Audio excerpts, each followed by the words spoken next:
Hello students, मेरा नाम है अरुण शर्मा। आप सभी का अरुण कोचिंग क्लासेस में बहुत बहुत स्वागत है। बच्चों, आज मैं आपको गुडविल का एक क्वेश्चन करवाऊंगा। जब किसी पार्टनर की रिटायरमेंट हो जाती है तो गुडविल का ट्रीटमेंट कैसे करते हैं, ठीक है। इस लेक्चर को शुरू करने से पहले बस आपसे एक रिक्वेस्ट है कि चैनल को सब्सक्राइब जरूर करना और बेल आइकन को प्रेस करना मत भूलना, ठीक है। PQR जो है वो पार्टनर्स हैं और इनका ओल्ड रेशो है 7:5:4। R retire and the goodwill of the firm is valued 16,000। देखिए बच्चों, यहाँ पे आर जो है वो रिटायर हो रहा है, ठीक है, और गुडविल फर्म की 16,000 रुपए दी गई है, ठीक है बच्चों। इन सब बातों को ध्यान से आप समझ लीजिए। तो नो गुडविल अकाउंट अपीयर, देखिए कोई गुडविल अकाउंट जो है अपीयर भी नहीं है बुक्स में, ठीक है, तो इसलिए गुडविल को राइट ऑफ नहीं करेंगे। P and Q will share future profits equally, और यहाँ पे बच्चों आपके पास न्यू रेशो भी दी गई है। तो पास necessary general entry for goodwill. तो अब कैसे गुडविल का ट्रीटमेंट होगा ये हम जो है अब देखेंगे, ठीक है। तो जल्दी से आप जर्नल का इस तरीके से एक फॉर्मेट आप लगा लीजिए, ठीक है, ओके। अब इस क्वेश्चन को शुरू करने से पहले हमको वर्किंग नोट्स जो है वो बनाने पड़ेंगे।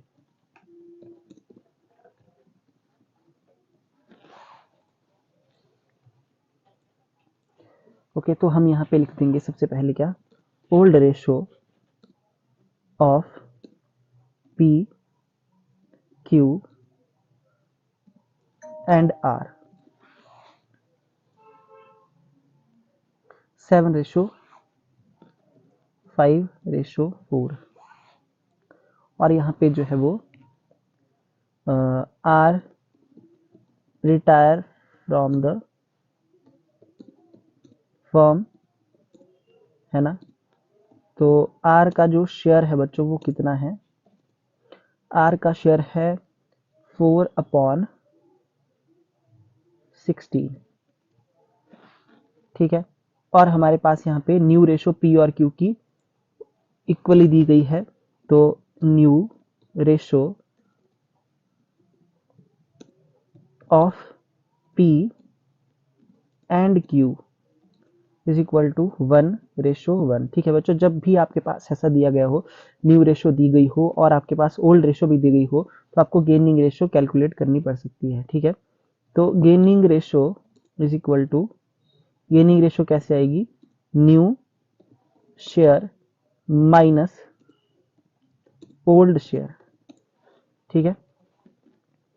तो ए का गेन हम यहाँ पे गेन एज शेयर में लिख देता हूँ, है ना। ए का जो शेयर आएगा वो कितना आएगा, देखिए ए का जो नया शेयर है वो है 1/2, ठीक है। न्यू रेशो आप देख सकते हैं, माइनस जो ओल्ड, सॉरी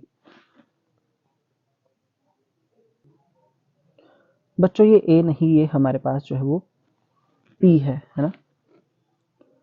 पी का जो शेयर है, न्यू शेयर वो है 1/2 और ओल्ड शेयर कितना है 7/16, ठीक है। तो इसको हमको सॉल्व करना पड़ेगा, 1/2 माइनस 7/16। तो यहाँ पे जो है हम इसको सॉल्व कर देंगे।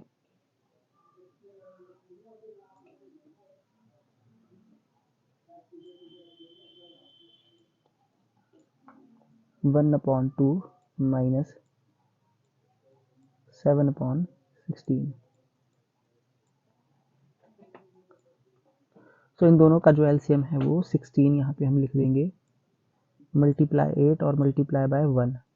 तो 8 माइनस 7 इज इक्वल टू 1/16, ठीक है। तो ये सॉल्व होके कितना आ जाएगा, 1/16 ये सॉल्व होके आ जाएगा, ठीक है। ये प्लस में आ रहा है, इसका मतलब ये गेन कर रहा है बच्चों, ठीक है, ओके। गेनिंग रेशो में जो है वो उल्टा हो जाता है। और उसके बाद जो क्यूज शेयर, तो जो क्यू का शेयर है वो नया शेयर है 1/2 और पुराना शेयर कितना है 5/16 है, ठीक है। 1/2 माइनस 5/16,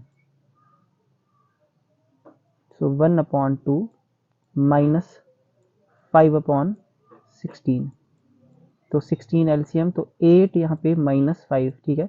यहाँ पे मल्टीप्लाई बाय 8 होगा, है ना, और यहाँ मल्टीप्लाई बाय 1 होगा। तो 3/16 कितना आ गया बच्चों, 3/16 आ गया। ठीक है, ये भी प्लस में आ रहा है तो ये भी गेन कर रहा है। ठीक है, तो जो गुडविल हमारे पास यहाँ पे गुडविल ऑफ द फर्म जो दी गई है, ये फर्म की गुडविल है बच्चों 16,000 रुपए। अब देखिए ध्यान से मेरी बात को सुन लेना आप कि ये गुडविल जो है वो फर्म की दी गई है ना। तो अब जो अकाउंटिंग ट्रीटमेंट होगा वो किस तरीके से किया जाएगा, देखिए यहाँ पे जो मैं आपको समझा रहा हूँ उस बात को थोड़ा सा आप ध्यान से देख लेना। ठीक है, तो जाने वाला जो पर्सन है बच्चों वो आर है ना। सबसे पहले मैं यहाँ पे आर्स शेयर ऑफ गुडविल मैं कैलकुलेट करता हूँ आर का।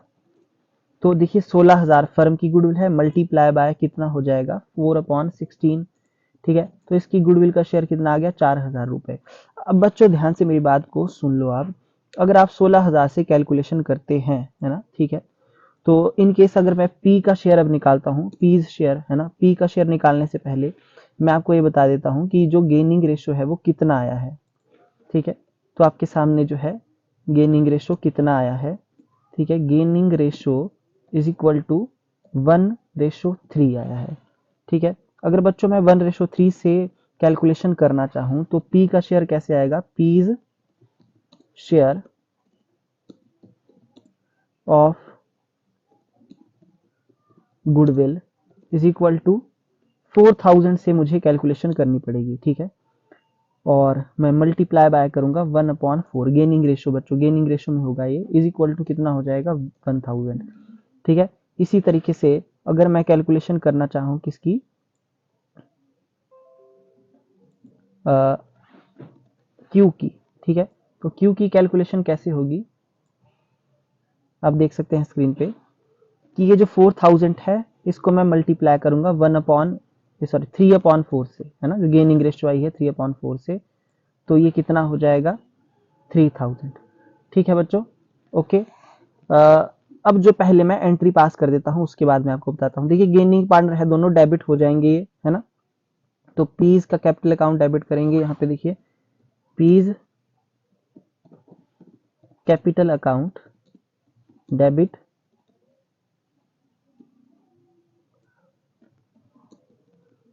है ना, इसको हम डेबिट कर देंगे।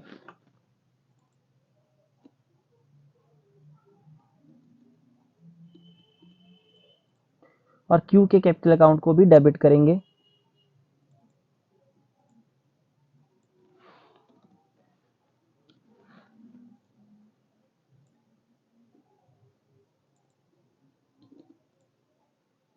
तो क्यू का कैपिटल अकाउंट भी हमने डेबिट कर दिया है। ओके, तो यहाँ पे कितना आएगा 1,000 जो हमने कैलकुलेट किया था, और यहाँ कितना आएगा 3,000 जो हमने कैलकुलेट किया था। ठीक है, और यहाँ पे हम लिख देंगे टू आर्स कैपिटल अकाउंट जो रिटायरिंग पार्टनर है।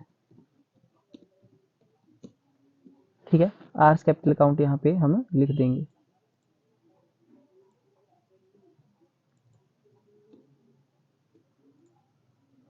कितना 4,000।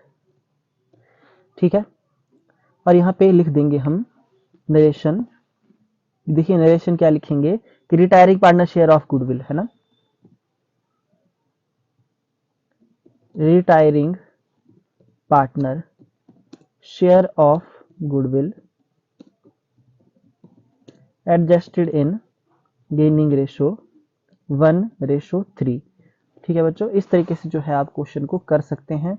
आई होप आपको अंडरस्टूड हो गया होगा, है ना। इस तरीके से जो है ये क्वेश्चन होना था। तो देखिए गुडविल की कैलकुलेशन जो है इस तरीके से की जाएगी। अच्छा, मैं आपको एक बात और बता देता हूँ, यहाँ पे जो बात जो है वो अंडरस्टूड करने वाली क्या है। देखिए 1,000 3,000 हमने कैलकुलेट किया है रिटायरिंग पार्टनर के शेयर से, है ना। 4,000 जो इन केस अगर आपके पास जैसे 16,000 है, अगर आप 16,000 से कैलकुलेशन करना चाहते हैं, मैं आपको बता देता हूँ कैसी होगी। देखिए ध्यान से स्क्रीन पे देखिए बच्चों, तो अब फर्म की गुडविल जो है वो 16,000 है। अगर मैं इसको मल्टीप्लाई करता हूँ फुल वैल्यू से, यानी कि 1/16 से, ये 1/16 पी का शेयर है तो 1,000 आएगा। ठीक है, ओके। और उसके बाद जो है हमारे पास 16,000 मल्टीप्लाई बाय, अगर मैं 3/16 करता हूँ तो क्यू का शेयर कितना आ जाएगा 3,000। ठीक है, जो मैंने यहाँ पे ऑलरेडी निकाल दिया है, पर ये कैलकुलेशन मैंने 1:3 में की है, और ये वाली कैलकुलेशन जो कैलकुलेटर पे भी आपको बताई ये 1/16 और 3/16 से की है। तो इस तरीके से भी आप निकाल सकते हैं। आई होप आपको समझ में आ गया होगा। तो इस तरीके से आपने वर्किंग नोट्स बनाना है ना, जो भी इंफॉर्मेशन दी होगी उसके अकॉर्डिंग क्वेश्चन हम करेंगे। ठीक है, तो ये था आज का क्वेश्चन, ये अकाउंटिंग ट्रीटमेंट ऑफ गुडविल का। आई होप आपको अच्छा लगा हो। Thank you so much.